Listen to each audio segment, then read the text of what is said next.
Presented by Aishwarya Music Mathli.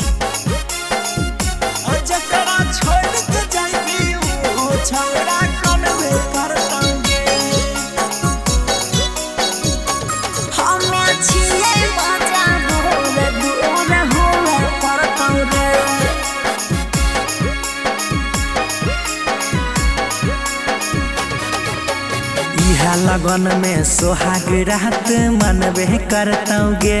हाँ हाँ मनबे करतौगे। आज करा छोड़ के जाइबी हो छौड़ा कनबे करतौगे।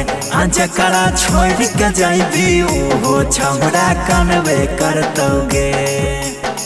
पहिले के बात छौड़ा भूले पड़तौ रे, छौड़ा भूले पड़तौ रे। हमें छियै मजा दूर दूर हुए पड़तौ रे। हमें छियै मजा दूर दूर हुए पड़तौ रे। जकरा छोड़ के जाइबी हो छौड़ा कनबे करतौगे।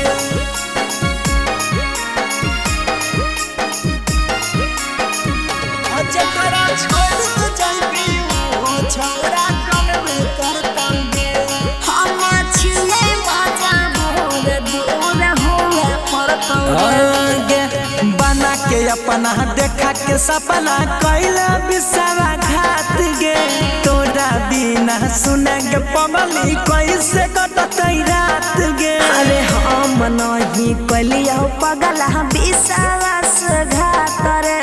किस्मत अपन दोनों के दिल कहीं नहीं साथ रे, दिल कहीं नहीं साथ। आहे गई बना के अपना देखा के सपना कैला बिसरा घात गे।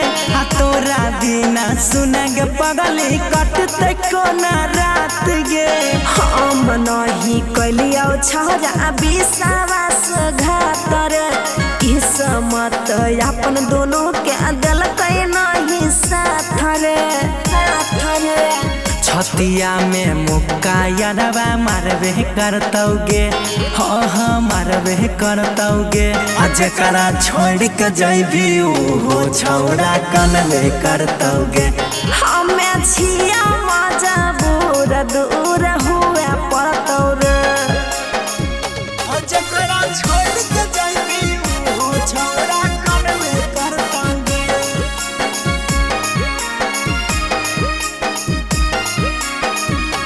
जकरा छोड़ के जाइबी हो छौड़ा कनबे करतौगे। हमें छियै मजा दूर दूर हुए पड़तौ रे। आगे तोहरे चलते घूमत रहबही बन के हम पागल गे। दिन रात तोरे चलते रह छियो हम जागल गे। सुन हेरे छौड़ा नहीं बोले ऐसन बोली रे। दिलावा में उषा के लागो ही को गोली रे, लागो ही को गोली रे। आगे तोहरे चलते घूमत रहबही बन के हम पागल गे। दिन रात तोरे चलते रह छियो जागल गे। सुन हेरे छौड़ा नहीं बोले ऐसन बोली रे। दिलावा में उषा के लागो ही को गोली रे, गोली रे। पी के सिकरेटवा मुनुआ मरबे करतौगे। हाँ हाँ मरबे करतौगे। आज करा छोड़ के जाइबी हो छौड़ा कनबे करतौगे।